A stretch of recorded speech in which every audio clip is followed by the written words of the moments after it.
বাস্তবে ইসকন থেকে বহিষ্কৃত। কেন? লুচ্চামির কারণে। শিশুদের সাথে কি না কি জানি করেছে, কি করেছে আল্লাহ ভালো জানে, কি না কি করেছে, এজন্য ইসকনই তারে মন্দির থেকে, দল থেকে বহিষ্কার করে দিয়েছে। চিন্ময়কে নিয়ে 24 ঘন্টা পার হওয়ার আগে বিবৃতি দিতে পারো তোমার দেশে 3 জন মুসলমানকে যে শহীদ করা হয়েছে 1 সপ্তাহ হয়ে গেল, বিবৃতি কেন দিতে পারলা না?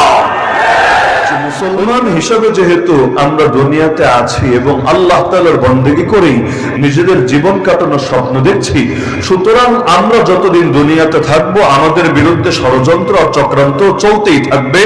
যতদিন মরব না ততদিন ষড়যন্ত্র বন্ধ হবে না। হ্যাঁ, যারা যতই বড় ষড়যন্ত্র করুক না কেন, চূড়ান্ত বিজয় হিসাবে ওদের কারো ষড়যন্ত্র বিজয়ী হবে না, বরং আল্লাহর কৌশলে বিজয়ী হবে।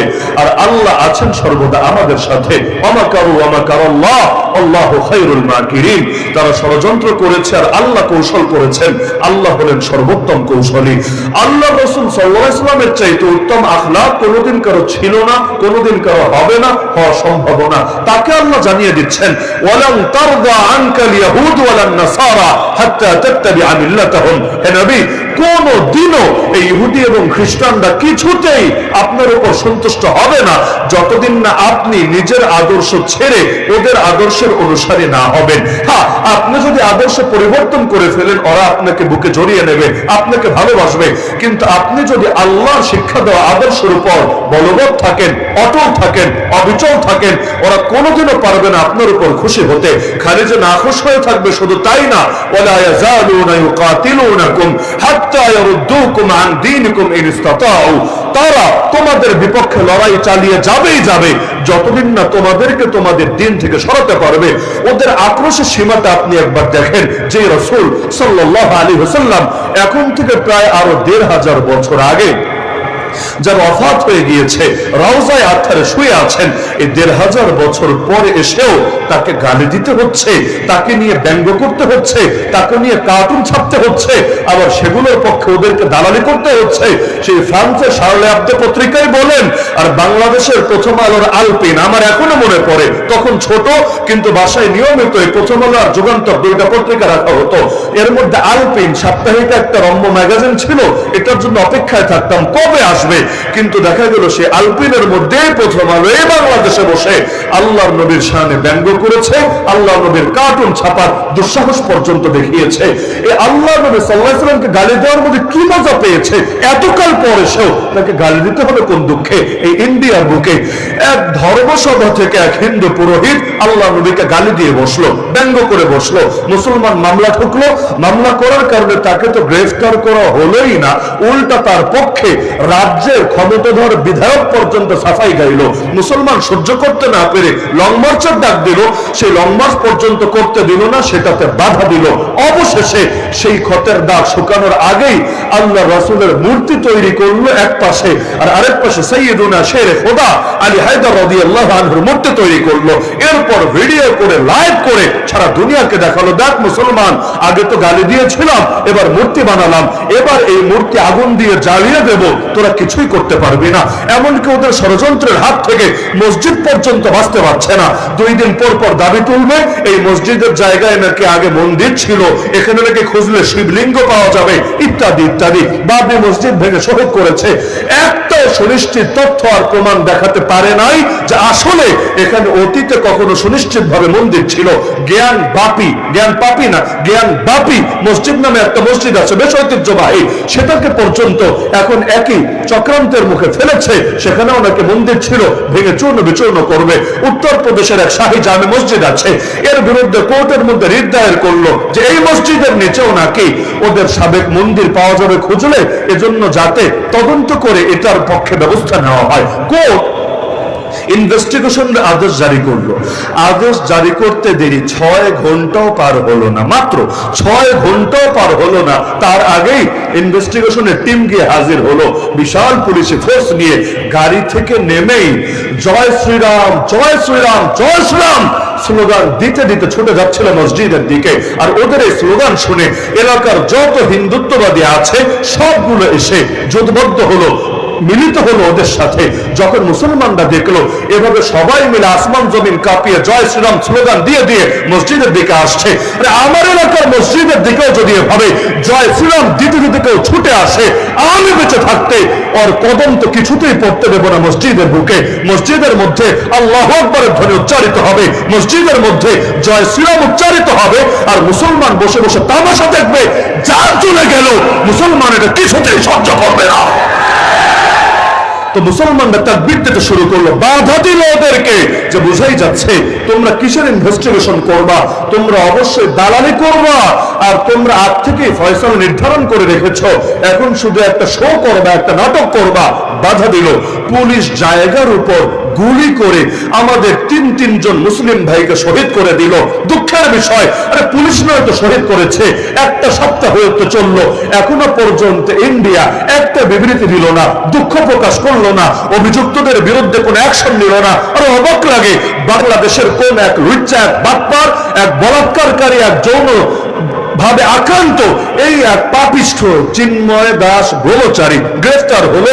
24 ঘন্টা পার হওয়ার আগে ইন্ডিয়ার পররাষ্ট্র মন্ত্রণালয় থেকে বিবৃতি চলে আসলো, মানে বোঝা গেল খুবই মানবাধিকারের পক্ষে আছে, মানুষের অধিকার নিয়ে কথা বলে। তো বাংলাদেশের চিন্ময়কে নিয়ে 24 ঘন্টা পার হওয়ার আগে বিবৃতি দিতে পারো, তোমার দেশে 3 মুসলমানকে যে শহীদ করা হয়েছে 1 সপ্তাহ হয়ে গেল, বিবৃতি কেন দিতে পারল না? অন্যের দেশের একজনের নিয়ে এত মায়া, নিজের দেশের কাউরে নিয়ে কোনো মায়া নাই। হ্যাঁ, আবার কেউ বন্দী হলেই যদি তাকে নিয়ে মায়া থাকতে হয়, বন্দী তো আমিও হয়েছিলাম, খালি আমি না, এই যে আমার আগে যিনি বয়ান করলেন তিনিও তো হয়েছিলেন। শুধু তিনি না, 3000-এর বেশি আলেম তালিবুল ইলম তাওহীদ জনতা আমরা একসঙ্গে তো বন্দী হয়েছিলাম 2021-এ। কই তখন একটা বিবৃতি দিতে পারলো না? কোন দুঃখে! যদি মানুষের অধিকার নিয়ে কথা বলো, তাহলে চিন্ময় খালি মানুষ, আমরা মানুষ না? ওর বেঁচে থাকার অধিকার আছে, আমাদের বেঁচে থাকার অধিকার নাই। ওর প্রাণের দাম আছে, আমাদের প্রাণের দাম নাই। ওর নিরাপত্তার দরকার আছে, আমাদের নিরাপত্তার দরকার নাই। কথা বললে সবার ব্যাপারে বলবা, আর না বললে কারো ব্যাপারে বলবা না। তো কারো ব্যাপারে বলবা আর কারো ব্যাপারে বলবা না, জাতির তোমাদের জাত চিনতে সময় লাগবে না। এমনকি আমাদেরকে গালি দিত আফগানিস্তান পন্থী, পাকিস্তান পন্থী, পুরা হুজুর জাতির 16 বছর এই গালি দেওয়া হয়েছে। আর পাকিস্তান পন্থী, আফগানিস্তান পন্থী হুজুররা যদি পাকিস্তান পন্থী হয়, 1 বছর 2 বছর 3 বছর জেল খেটে আসলো, কই পাকিস্তান তো কোনো বিবৃতি দিল না। কিন্তু এই ইসকন থেকে বহিষ্কৃত, তাও মজার বিষয়, ইসকনের লোক বলছে এটা তো আসলে সাবেক হিসাবে, বাস্তবে তো ইসকন থেকে বহিষ্কৃত। কেন? লুচ্চামির কারণে। শিশুদের সাথে কি না কি জানি করেছে, কি করেছে আল্লাহ ভালো জানে, কি না কি করেছে, জন্য ইসকনই তারে মন্দির থেকে, দল থেকে বহিষ্কার করে দিয়েছে। চিন্তার বিষয় হলো, ইসকন তারে বহিষ্কার করে দিয়েছে, আর একদল তার পেছনে আজও ছুটে বেড়াচ্ছে। কিরে ভাই, কোন মধু খাওয়ার জন্য লুচ্চার পেছনে ছুটে বেড়াচ্ছ? একটু কমন সেন্স বলতে থাকা দরকার, একটু রুচি টুচি বলতে থাকা দরকার। নাকি গরুর মুখ খাইতে খাইতে রুচিও সব মরে গেছে? না হলে যেই মানুষ বাচ্চার লোকে আকাম করতে পারে, গাড়ির পেছনে বসে কি কি করে না করে পুরো বাংলাদেশ পর্যন্ত দেখে ফেলে, ওই রকম মানুষের গুরু মানতে, নেতা মানতে, তার জন্য জান কোরবান করতে, রাজপথে বের হতে একটু লজ্জা শরমও লাগে না? বেহায়া কোথাকার! এমনকি অনেকে তো তালগোল পাকিয়ে ফেলে। আপনি কথা বলবেন হিন্দুত্ববাদ নিয়ে, তারা আপনাকে দাঁড় করাবে হিন্দু ধর্মের বিপক্ষে, অথচ দুটো দুই জিনিস।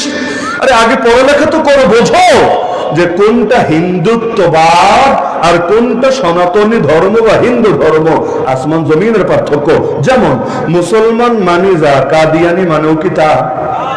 কাদিয়ানি নিজেকে যতই দাবি করুক সে আহমদি মুসলিম জামাতের সদস্য, এমনকি সে যে উপাসনালয় বানায় এটার নামও দেয় মসজিদ, এমনকি কালেমা বলে কি লা ইলাহা ইল্লাল্লাহ মুহাম্মাদুর রাসূলুল্লাহ, ধর্মগ্রন্থ বলে কি কোরআন মাজিদ। সবই ঠিকঠাক ভাবে যতই বলুক না কেন, কিন্তু আপনারা সবাই জানেন কাদিয়ানি মানে কি মুসলমান। কাদিয়ানির মুসলমান বললে ইমান থাকবে? থাকবে না। তাহলে কাদিয়ানি আর মুসলমান যেমন এক না, হিন্দু আর হিন্দুত্ববাদীও এক না। আমরা যেমন কেউ মুসলমান পরিচয় দিলেই অন্ধভাবে তার পক্ষে দাঁড়িয়ে যাই না, আমরা আগে দেখি সে সৎ নাকি সে অসৎ, সে নেককার নাকি সে বদকার। এই যেমন বিগত 3 মাসে কম মুসলমানদের পিটানো হয়েছে? কত মুসলমানের ঘর জ্বালিয়ে দেওয়া হয়েছে, কত মুসলমান বর্ডার পাড়ি দিয়ে ওপারে যেতে বাধ্য হয়েছে, কত মুসলমান যেমন কাল্যামানি কত ধর্ম পরিচয় মুসলমান এর ধরে পাবলিক কোর্টের সামনে পর্যন্ত আর জীবনটা বরবাদ করে ছেড়েছে। এই যে এত এত মারপিট হয়েছে, একজনও কিন্তু বলে নাই ইসলামের উপর আঘাত হচ্ছে, মুসলমান নির্যাতন হচ্ছে, কাউকে বলতে শুনেছেন না? কেন? কারণ সবাই বোঝে এই আঘাত ইসলামের উপর না, এই মায়ের সে মুসলমান হওয়ার জন্য না, বরং সে অপরাধী হওয়ার জন্য। আপনার বউ কোন অপরাধ করলো, আপনি বউরে এবার শাস্তি দিলেন, বউ এবার কান্না জোরে দিল, আহা আজ আমি নারী বলে আমার উপর জুলুম হচ্ছে, আমার উপর নির্যাতন হচ্ছে, নারীর কোনো অধিকার নাই, এই পুরুষতান্ত্রিক সমাজকে ভাঙতে হবে, নারীবাদী সমাজ গড়তে হবে। এরকম যদি লেকচার মারতে শুরু করে, আপনি মায়েরও বাড়াইয়া দিবেন না যে বেটি তুই নারী বলে তো তোরা মারা হচ্ছে না, আরে তুই নারী না হয়ে পুরুষ হলে তোরা তো বিয়েই করতাম না, নারী বলে তো বিয়ে করেছি। তো মায়ের আসলে নারী হওয়ার জন্য না, তোমার নারীত্ব নিয়েও আমার কোনো প্রতিবাদ না, কোনো আপত্তি না, কোনো দুশ্মনী না। তো সমস্যা হলে তোমার অপরাধ নিয়ে, তো যেটা নিয়ে সমস্যা সেটা তো আগে চিহ্নিত করো, একটাকে আরেকটার নাম দিয়ে চালায় দেওয়ার চেষ্টা করো না। ফ্যাসিবাদের বিপক্ষে আপনি কেউ যদি এখন বলে আপনার উন্নয়নের বিপক্ষে, কেন? এতকালে এই উন্নয়ন হয়েছে, সেই উন্নয়ন হয়েছে, কত কত উন্নয়ন, কখন এমন ডায়লগও দেওয়া হয়েছে এই যে 14 কোটি মানুষের হাতের মোবাইল, এই মোবাইল কে দিয়েছে? এই প্রশ্ন করে না?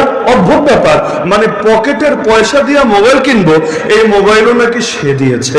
যদিও ভাগে বরাদ্দ ছিল কিনা আমার জানা নাই, হতে পারে 14 কোটির জন্য 14 কোটি মোবাইল বরাদ্দ ছিল, এগুলো মেরে দিয়েছে, হতে পারে, আমি জানি না। কিন্তু আমি এখনো সরকারের পক্ষ থেকে একটা মোবাইলও পাই নাই।